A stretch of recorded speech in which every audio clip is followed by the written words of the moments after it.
Hello, everybody, and thank you for tuning into the weekly report, Taking Back Our Liberty in 2022.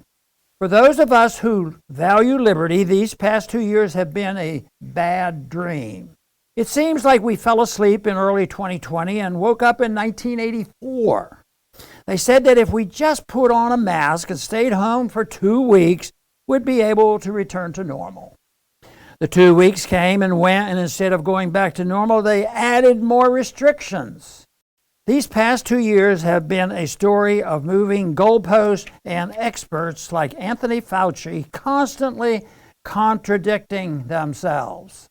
Early on in April 2020, I warned in an article titled, "Next in Coronavirus Tyranny, Forced Vaccination and Digital Certificates," that the ultimate goal of the 2-week crowd was to force vaccinations and a vaccine passport on all Americans. My concerns were at that time written off as just another conspiracy theory, but less than a year later, that conspiracy theory became conspiracy fact. I am not happy about being right on this. The introduction of vaccine passports was from the beginning my worst nightmare. The idea that you must show your papers to participate in society is a concept that is totally opposed to a free society. It is inhumane. The history of these past 2 years is that the worst ideas have been adapted by force, and anyone questioning these ideas has been suppressed by force. We learned recently that Dr. Fauci and the director of the National Institute of Health conspired to deliver a quick and devastating takedown of the esteemed scientists behind the Great Barrington Declaration. Were the Great Barrington scientists horribly wrong? Fauci and his boss could not have cared less. They were not interested in a debate. Their only goal was to shut down any opposing views. That is not science. It's ideology, politics, and probably self-interest. As my son Rand said on a recent Liberty report, thousands of Americans died because Fauci refused to consider the proven effectiveness of natural immunity against COVID.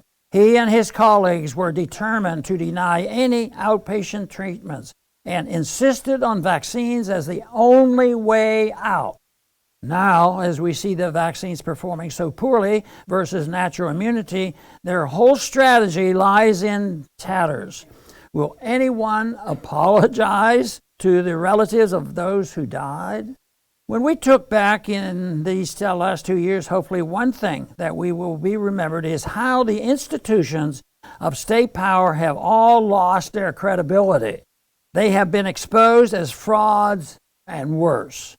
In a recent massively popular Joe Rogan interview with Dr. Robert Malone, inventor of the mRNA technology that is the backbone of the vaccines, Malone discusses the disturbing concept of mass formation psychosis, where fear and manipulation are used to drive a society mad in the service of a group of elites with an agenda.